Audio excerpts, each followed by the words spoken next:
नमस्कार दोस्तों, study IQ में आपका स्वागत है। आज हम इस वीडियो में इंडिया रशिया टाइज के बारे में बात करेंगे। तो देखिए, हाल ही में क्या हुआ है कि जो रशिया के प्रेसिडेंट हैं उन्होंने इंडिया में विजिट किया था to attend 23rd India Russia annual summit, right. और अभी आजकल आपने काफ़ी न्यूज़पेपर्स में देखा होगा कि काफ़ी प्रोटोकॉल्स ब्रेक किए गए हैं, काफ़ी कुछ रिटोरिक्स एक दूसरे के बारे में हमने बहुत अच्छे अच्छे शब्द कहे हैं। जो मोदी जी हैं, पुतिन जी हैं, सब लोगों ने काफ़ी बात की है इस बारे में। दैट्स द रीज़न कि ये जो समिट है ये not only in Indian newspapers बल्कि जो ग्लोबल मीडिया है ना उसने भी बहुत कवर किया है। ठीक है, हमारे लिए क्यों इंपॉर्टेंट है? हमारे लिए क्यों इंपॉर्टेंट है? Because in our exam we need to know what are the key takeaways and what is the strategic significance of the summit, right? But before I begin with, दो चीजें डिस्कस कर लेते हैं कि ये जो मीटिंग हुई है या फिर ये जो समिट हुई है वो इतनी इंपॉर्टेंट क्यों है। देखिए, सबसे पहली बात तो this is the 25th anniversary of our strategic partnership, right. 25th anniversary है और ये 25th एनिवर्सरी की फाउंडेशन किसने रखी थी? इसकी फाउंडेशन खुद प्रेसिडेंट पुतिन ने ही रखी थी 25 साल पहले। सो दिस इज इट।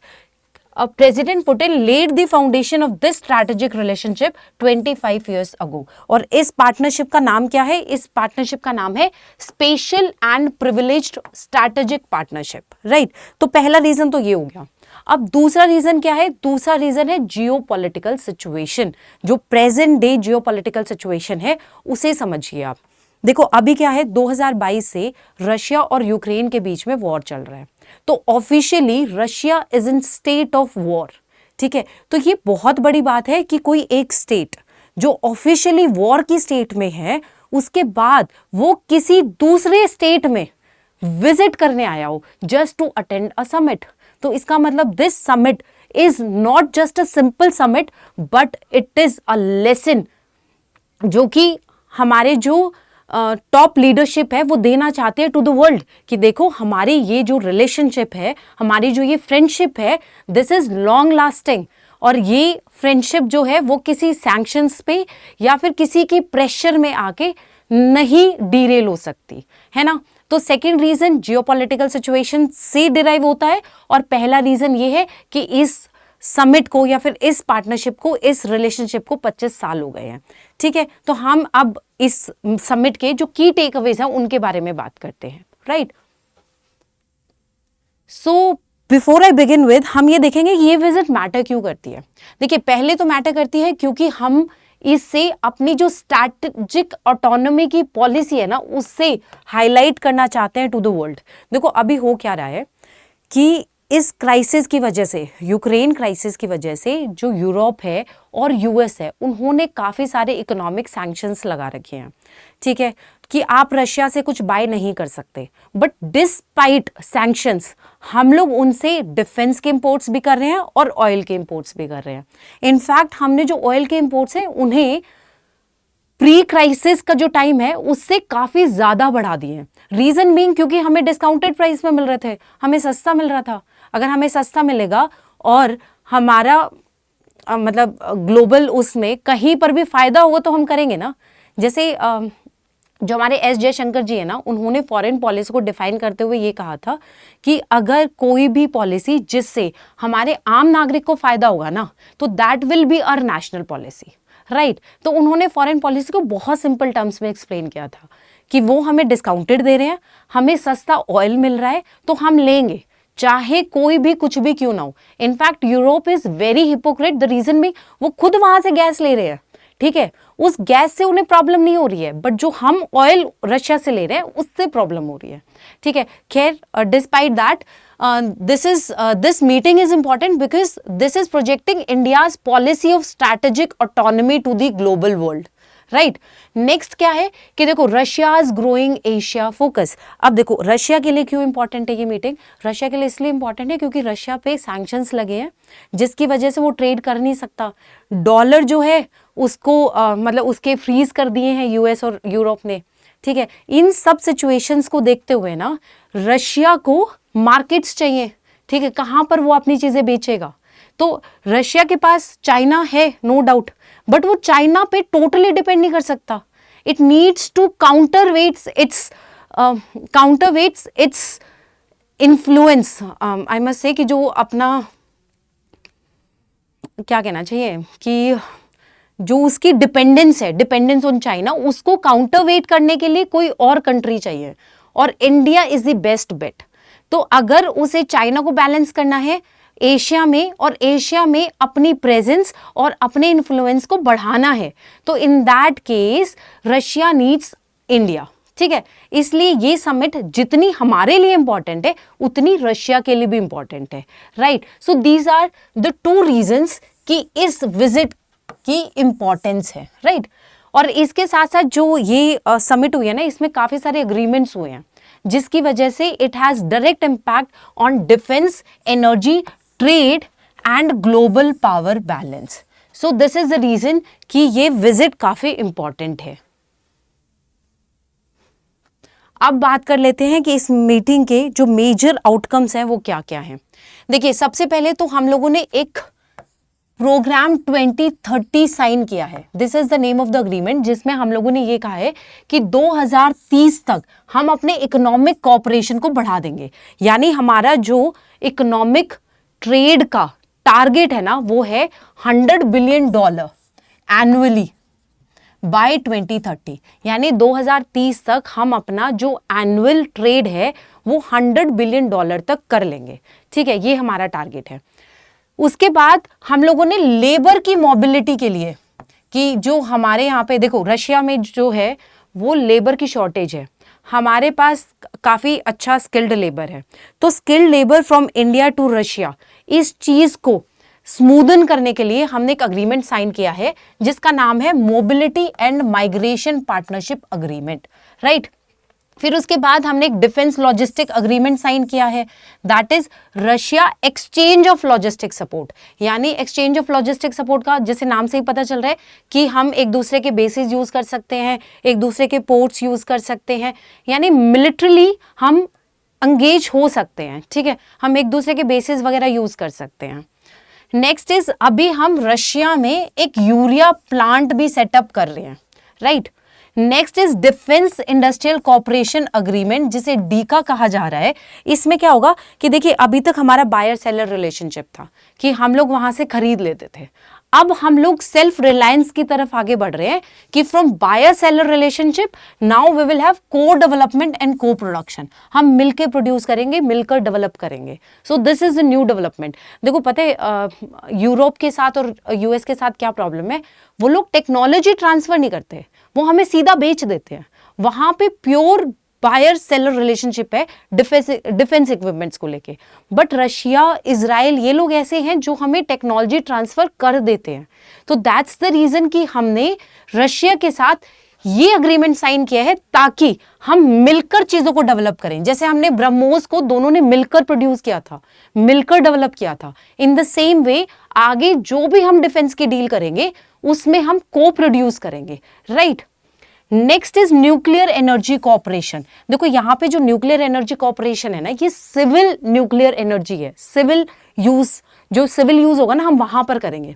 ठीक है, क्या करेंगे, देखो कुदनकुलम जो है ना वो रशिया के असिस्टेंस से ही हमने बनाया है, पर इसमें हम 1 या 2 यूनिट 5 और 6 को एक्सपैंड करेंगे। ठीक है, नेक्स्ट जो हमारी न्यूक्लियर टारगेट है कि 2047 तक हमें 100 गीगावाट न्यूक्लियर एनर्जी से डिराइव करना है, तो उसके लिए हमें स्मॉल मॉड्यूलर रिएक्टर्स चाहिए होंगे।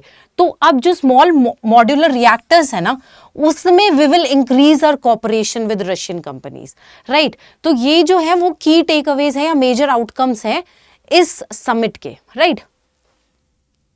उसके बाद एनर्जी एंड ऑयल कॉर्पोरेशन में क्या हुआ है, देखो एनर्जी एंड ऑयल कॉर्पोरेशन की बात करें ना, तो रशिया ने बोला है कि हम आपको अनइंटरप्टेड ऑयल सप्लाई देंगे चाहे कुछ भी क्यों ना हो जाए। ठीक है, और इंडिया ने रशिया को एश्योरेंस दिया है कि चाहे कोई भी कितनी भी सैंक्शंस लगाए हमें फर्क नहीं पड़ता, हम आपसे ऑयल लेते रहेंगे, राइट। तो बिल्कुल बेसिक है कि जो आज है हम उसका स्टेटस को मेंटेन करके चलेंगे। ठीक है, ये म्यूचुअल अंडरस्टैंडिंग है। तो Russia reaffirmed uninterrupted oil supply to India, right. और इंडिया ने क्या कहा, इंडिया ने कहा India continues discounted oil purchases despite global pressure. यानी दोनों ने अपनी अपनी पोजीशन को क्लियरली बता दिया।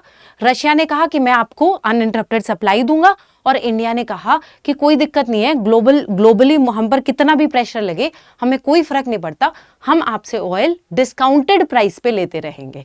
ठीक है, तो इसके बाद देखो हमने एम्फेसिस कुछ और चीजों पे किया है, जैसे long term crude supply contracts, मतलब हम सिर्फ अभी अभी नहीं ले रहे हैं बल्कि हम कुछ लॉन्ग टर्म का भी प्लान कर रहे हैं कि कुछ ऐसे कॉन्ट्रैक्ट साइन कर ले कि लॉन्ग टर्म में हमें डिस्काउंटेड प्राइस में ऑयल मिलता रहेगा। ठीक है, फिर एक्सप्लोरेशन पार्टनरशिप की, जैसे रशिया का जो फार ईस्ट है ना वो काफी अंडर डेवलप्ड है और उसमें रशिया चाहता है कि हमारी कंपनीज इन्वेस्ट करें। ठीक है, तो एज अ इन्वेस्टमेंट मैग्नेट वो उस एरिया को यूज करना चाहता है। That's the reason they are more keen to exploration partnerships, right.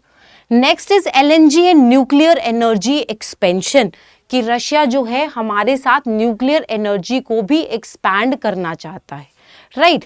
तो इसके बाद हम डिस्कस करते हैं कि मल्टीलेटरल कोऑपरेशन में इंडिया और रशिया क्या कर रहे हैं। देखो मल्टीलेटरल कोऑपरेशन का मतलब होता है जो मल्टीलेटरल बॉडीज है ना उसमें इंडिया और रशिया के स्टैंड्स क्या हैं। ठीक है, तो रशिया की बात करें तो रशिया UNSC की जो परमानेंट मेंबरशिप है ना उसमें इंडिया को बैक करता है। ठीक है, देखो रशिया के पास वीटो पावर है, ये परमानेंट 5 का मेंबर है, इसलिए अगर इनका सपोर्ट अपने पास है ना तो हमारी वीटो पावर में जो हम मांग रहे हैं ना पोजीशन उसको ये स्ट्रेंथन करता है। ठीक है, तो उनकी जो बैकिंग है ना वो हमारे लिए बहुत इंपॉर्टेंट है, राइट। और दूसरा 2026 की जो ब्रिक्स चेयरमैनशिप है ना वो इंडिया के पास है, यानी 2026 में जो ब्रिक्स की समिट होगी वो इंडिया में होगी, तो रशिया हमें फुल सपोर्ट एश्योर कर रहा है for India's BRICS chairmanship of 2026, right. इसके बाद देखिए एक ना इंडिया का इनिशिएटिव है इंटरनेशनल बिग कैट अलायंस। ठीक है, इसका रशिया 19th मेंबर बनने जा रहा है,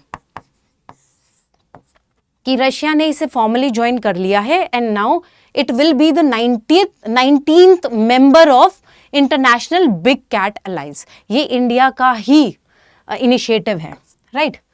next is India welcome Russia's interest in joining international solar alliance, जो कि हमारे गुड़गांव में इसका हेडक्वार्टर है।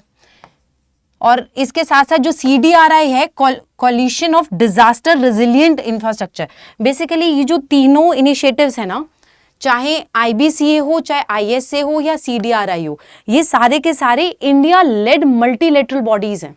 तो रशिया ने कहा है कि हम तीनों का ही हिस्सा बनना चाहते हैं, राइट।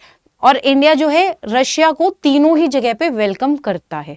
तो ये हो गया मल्टीलेटरल कोऑपरेशन, यानी मल्टीलेटरल बॉडीज पे दोनों का क्या स्टैंड है। ठीक है, सो इंडिया का बैलेंसिंग एक्ट, देखो यार ये बात सच है कि रशिया और इंडिया जो है ऑल वेदर फ्रेंड्स है। ठीक है, ये दोनों एक दूसरे को बहुत अच्छे से सपोर्ट करते हैं, एक्सेप्ट फॉर कुछ कुछ जो इनके बीच में इश्यूज है, अगर उनको हटा दे तो इंडिया और रशिया मोर और लेस एक ही साइड पे हमेशा देखे जा सकते हैं।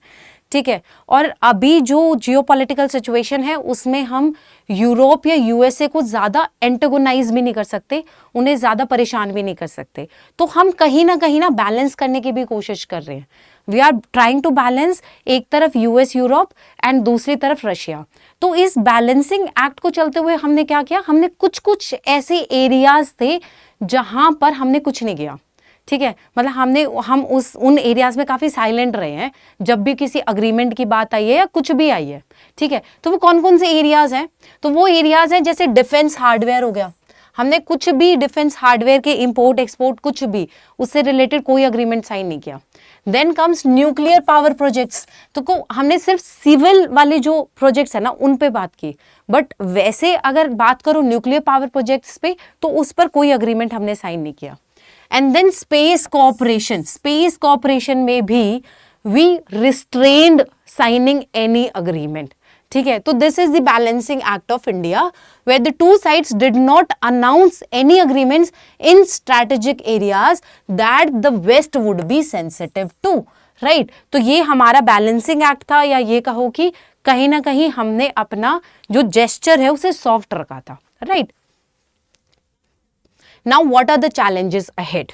देखिए चैलेंजेस की बात करें तो सबसे पहला चैलेंज तो यही है कि भाई 3 पोल्स बने हुए हैं, एक तरफ वेस्टर्न सैंक्शंस है रशिया के ऊपर, हमें उन्हें ध्यान में रखते हुए चीजें करनी पड़ती है, राइट। तो वेस्टर्न सैंक्शंस अपने आप में एक चैलेंज है, right. Next is slow materialization of past agreements. देखिए थियोरी और प्रैक्टिकल में डिफरेंस होता है। थियोरी में आप चीजें बहुत बड़ी बड़ी करते हो, बट जब ग्राउंड रिपोर्ट की बात आती है ना, तो चीजें ग्राउंड पे कुछ नहीं होती है या फिर बहुत कम होती है। मतलब इट्स जस्ट दैट कि जो हमने पहले अग्रीमेंट साइन किए हुए हैं उनकी अगर प्रैक्टिकल यूटिलिटी की बात करें या फिर मटेरियलाइजेशन की बात करें तो उनका मटेरियलाइजेशन काफी स्लो है। मतलब कहने को हम चाहते हैं कि हमारा जो ट्रेड है वो 100 बिलियन तक चला जाए 2030 में, बट अगर ट्रेड के जो हमारे फिगर्स है ना वो देखोगे ना तो they are showing a different story कि ट्रेड जो है वो इंडिया रशिया का कम हो रहा है, सिर्फ ऑयल वाला बढ़ रहा है, बट जो बाकी जो डाइवर्सिफिकेशन ऑफ एक्सपोर्ट्स या इंपोर्ट्स है ना वो काफी ब्लीक है, काफी कम हो रहा है ना। तो दैट्स द इशू कि जो पहले के एग्रीमेंट्स है ना वही पूरी तरीके से अब तक लागू नहीं हुए हैं। So that's a challenge. Next is Russia's increasing reliance on China. देखो रशिया चाइना पे काफी डिपेंडेंट है, और जो रशिया की चाइना पे रिलायंस है ना वो इंडिया का एक स्ट्रैटेजिक कंसर्न है। यार एक चीज समझो, रशिया चाइना, यूएस चाइना और साइड में है इंडिया। तो रशिया क्या चाहता है, रशिया चाइना को बैलेंस करना चाहता है, और यूएस क्या चाहता है, यूएस चाइना को कंटेन करना चाहता है, चाइना को कंट्रोल करना चाहता है। और यूएस और रशिया दोनों जानते हैं कि चाइना को कंटेन करो या बैलेंस करो विदाउट इंडिया पॉसिबल नहीं है। तो दोनों को इंडिया चाहिए। क्यों चाहिए? क्योंकि दोनों चाइना को कहीं ना कहीं बैलेंस या कंटेन करना चाहते हैं, ठीक है। तो ये हमारी यूटिलिटी है दोनों के लिए कि दोनों कभी भी हमारे जो रिलेशंस है ना उसे एंटागोनाइज नहीं करना चाहेंगे, कि कभी यूएस नहीं चाहेगा कि इंडिया और रशिया के टाइज खत्म हो जाए, कभी भी नहीं चाहेगा, क्योंकि वो जानता है कि रशिया और इंडिया के अगर टाइज खत्म हो गए तो रशिया और चाइना अपने आप में एक पोल बन जाएगा, और वो इतना स्ट्रॉन्ग पोल होगा कि उसे यूएस कभी भी कंट्रोल नहीं कर सकता, कभी भी कंटेन नहीं कर सकता। In the same way Russia भी ये नहीं चाहता कि इंडिया और यूएस बहुत स्ट्रांग हो जाए, बहुत स्ट्रांग हो जाए, राइट। या फिर इंडिया और चाइना जो है इन दोनों के बीच में सब चीजें खत्म हो जाए, ऐसा रशिया नहीं चाहेगा कभी भी। क्यों नहीं चाहेगा? क्योंकि वो चाइना को बैलेंस करना चाहता है with the presence of India, और वो तभी बैलेंस हो सकती है जब हमारा यूएस के साथ रिलेशनशिप रहेगा, राइट। तो हम दोनों लाइक यूएस और रशिया दोनों को हमारे जो एक दूसरे के साथ रिलेशन है ना उसको कहीं ना कहीं बेयर करना पड़ता है, राइट। आई होप मैंने आपको चीजें क्लियर कर दी होंगी। तो यही है, बट जब भी इंडिया और चाइना के बीच में कोई भी क्लैश होता है रशिया जो है वो कोई भी स्टैंड नहीं लेता, ठीक है। So for us this is a strategic concern, right. इसके बाद एक लॉजिस्टिक कंस्ट्रेन है। देखो लॉजिस्टिक कंस्ट्रेन क्यों है? रशिया और इंडिया के बीच में डायरेक्ट कनेक्टिविटी नहीं है, तो कनेक्टिविटी इशू है। जैसे हम दोनों चाहते हैं कि जो ये INSTC कॉरिडोर है ना ये कंप्लीट हो जाए, क्योंकि अगर ये कंप्लीट होगा तो हमारे ट्रेड रिलेशंस बहुत इंप्रूव हो जाएंगे, क्योंकि लॉजिस्टिक बहुत इंपॉर्टेंट होता है, कनेक्टिविटी बहुत इंपॉर्टेंट होती है, so far trade is concern, right.